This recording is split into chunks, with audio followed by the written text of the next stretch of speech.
Welcome to Sandhurst Baptist Church.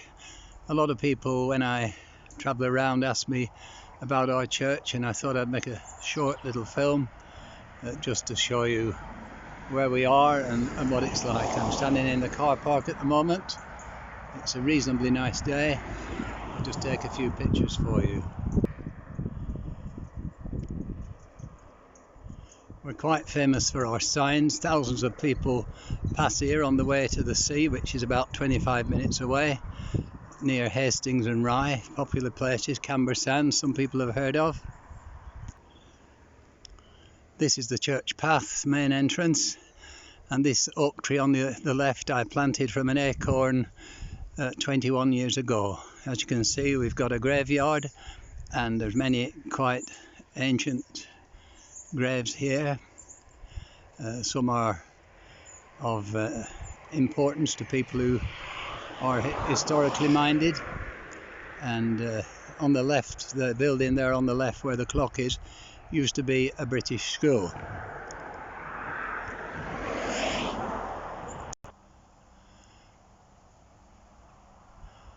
I'm quite well known in these parts and even up north for my graveyard tours, and this grave here with the bricks on that is a Huguenot tomb, because this church has a strong Huguenot connection.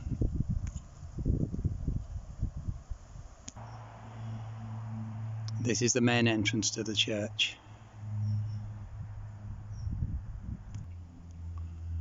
I've always been pleased with this sign. I once had it repainted years ago, and I hope it is a true expression of what we desire here in Sandhurst. Some of you in the north will remember my father and mother-in-law, and this is where they're buried, at Sandhurst Baptist Church, long way from Lancashire. This is our largest Huguenot tomb, and there's a large family came here, and their bodies are buried in this. It's like a vault inside, and the pipe you see coming from the building, the black pipe, you'll probably just be able to make out some markings on the wall, the brick wall. There used to be a tank there, and the water from the roof would flow into that tank, and then it will be sent through a gully into the church baptistry, and as it's south facing, the water will be warm in summer and no need to heat the water, and that was just an interesting way they did things. This is what we call our patio area at the rear of the church. People sit out for meals and picnics, and sometimes after services. It's a really lovely place on a lovely day. And the building you can see on the left was an old stables when we first came in 1977, and it was totally demolished in 2002, and a new building was erected. This is what we call the church hall. It was mostly derelict when we came, but we sit in here for snacks and sometimes large gatherings for meals. The tables are spaced out like this because of social distancing due to the virus. You can see the spray in the bottom left hand corner.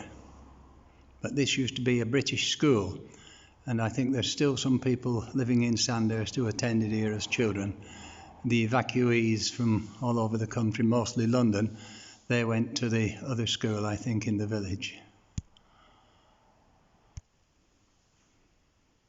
This is inside what we call the old stables. These were derelict stables when we first came. The boskins were still in for the horses, and the building was full of junk. But in 2002 it was demolished, and this is the result. We meet here for Bible studies, Sunday evening meetings, etc. And Christianity Explored is another thing that is done in this hall. And this is the sanctuary where we normally meet. It's a very pleasant building. The first church here was in 1731. That's as far as this building's concerned. This building was 1831, but there were Baptists in Sandhurst long before 1731. This is a view of the pulpit, which is a delightful place to preach from, and I've always liked this pulpit, and people who preach here often say how they feel so comfortable preaching from this place.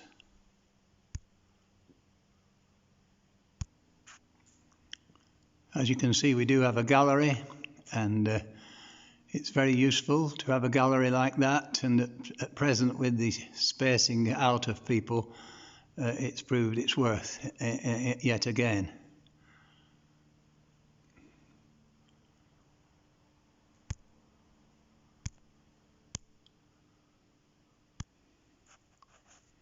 Well, this is my view when I preach from the pulpit, and as you can imagine, it's lovely to see the folks in the church. We've had quite a few services until the second lockdown, and we were really going well, and it's a bit disappointing. But that ends the tour. Hope you enjoyed it.